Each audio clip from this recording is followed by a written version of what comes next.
everyone, myself Aditya Kadam and I am pursuing biotechnology from School of Biotechnology DAVV Indore. Today my topic is totipotency and organogenesis. Introduction.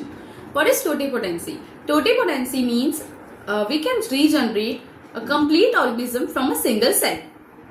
And while from organogenesis there is only a development of new organs such as roots, shoots. This process are essential for micropropagation and genetic improvement in plant. Now, how do totipotent cell differentiate? It is of two types, embryogenesis and organogenesis. From embryogenesis, embryo is formed and from embryo, complete plant takes place. Organogenesis contains three main parts, calogenesis, rhizogenesis, calorhizogenesis. In calogenesis, only shoot system take place.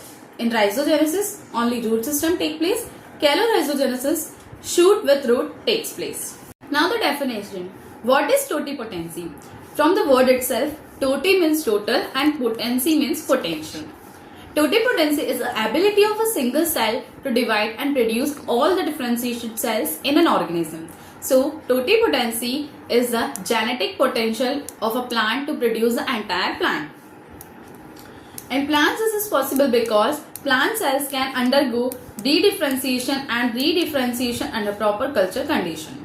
Levels of potency. First is totipotent. Totipotent have the highest differentiation potential. They can develop into all cell types of the organisms including both embryonic and extra-embryonic tissues such as placenta. Pluripotent cell gives rise to almost multipotent limited range. It can differentiate into a limited number of related cell types, particularly cellular tissue or organ system. Unipotent. From the word itself, unipotent means a single. It have the narrowest differentiation potential, generating only a single type but maintain the ability to self-renew. From we can explain more clearly how totipotent, pluripotent and multipotent differentiate each other. Now if we talk about mechanisms, first step is dedifferentiation. It is a process by a specialized mature plants is reversed into a meristematic state and it regains the ability to divide. Example, leaf or stem cell forming an unorganized callus. Now, second step is redifferentiation. It is a process where these become specialized, forming a new tissues, organs like root, shoot. Example, callus cell developing into shoots and roots under the influence of growth hormones. Now, from the diagram we can understand more further. Meristem. Meristematic cells are actively dividing undifferentiated cells. These cells divides continuously to form a new cells. Now, the new cells produced by the meristematic become specialized for special functions like xylem, phloem or epidermal cells. This process of specialization is called dedifferentiation. Once differentiated, cells lose their ability to divide actively. Under certain conditions like tissue culture or wound healing, these differentiated cells regain their ability to divide. They become meristematic again, forming an unorganized mass of cells called callus. This reversible is called dedifferentiation. What are the factors that influence totipotency? The first one is genetic makeup. Certain species or genotypes show higher regeneration ability. This is because the ability for cells to dedifferentiate and form callus or organ depends on their genetic programming. Second one is physiological state. Younger, less differentiated tissues are more responsive. Now why the younger? As tissue age, they become more specialized and cells capable of reverting to a meristematic dividing state. The third one is cultural conditions. pH. The optimal pH for the most plant tissue culture should be 5.6 to 5.8. Temperature, it should be 25 to 28 degrees Celsius. Light infused morphogenesis means light duration and intensity regulate photosynthesis and hormone balance. Nutritional composition, minerals and vitamins and carbon source. Carbon source acts mainly like energy supply. Minerals and vitamins are essential for enzyme activity and cell metabolism. Example, thiamine, calcium, magnesium. Proper nutrient balance ensures active cell division and morphogenesis. Now the application of totipotency. Mass clonal propagation of allied genotypes. Now what is allied genotypes? Allied genotypes means plant varieties with desirable traits such as high yield, disease resistance, equality metabolites and stress tolerance, etc. Mass production, disease-free or virus-free plants, genetic transformation and transgenic crop production, somatic hybridization, germ plasm conservation, conservation of rare and endangered species. Now the second topic is organogenesis. Organogenesis refers to the process of formation of organs such as root, shoot or embryos from undifferentiated cells and culture. It is an expression of totipotency under the influence of specific plant growth regulators. It occurs via direct or indirect pathways. Now, direct or indirect pathways. Direct organogenesis is the process by which new organs, shoots or roots develop directly from the ex-plant such as leaf, stem or petiole without forming a callus first. Example, shoot formation from nodal segment in sugarcane or banana. In indirect organogenesis, ex-plant first forms callus and then differentiates into shoots or roots. Example, callus formation from leaf or stem, ex-plant of rice. Indirect shoot regeneration from callus in carrot cultures. Now the stages of organogenesis. The first one is callus production. Differentiation of cell to form callus using oxygen-rich medium.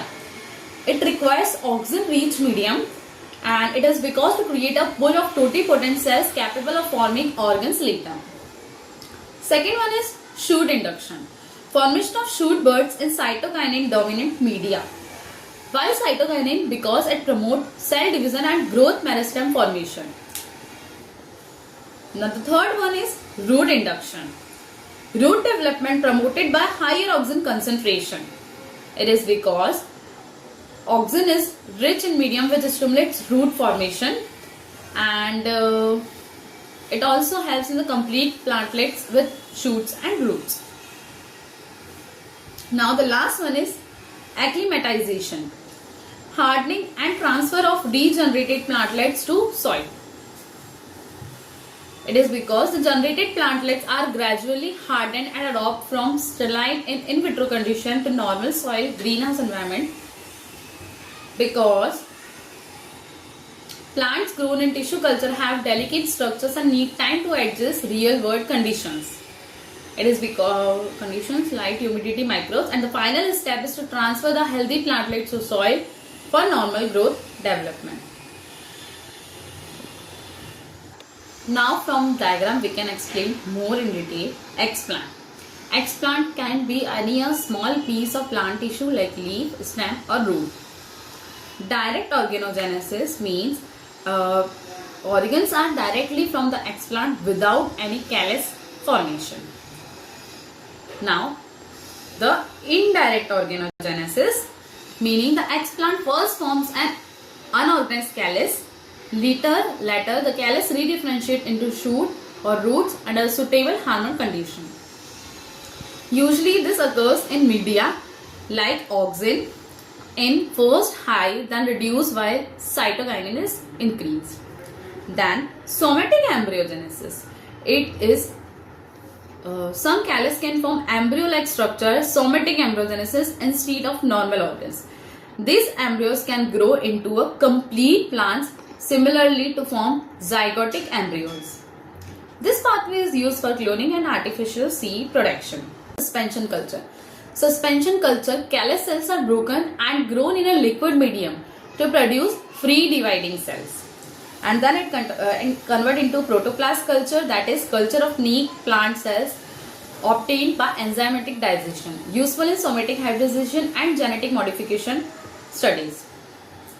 Now what are the role of plant hormones? Auxin, it promotes root formation and cell elongation. Cytokinesis promotes shoot formation and cell division.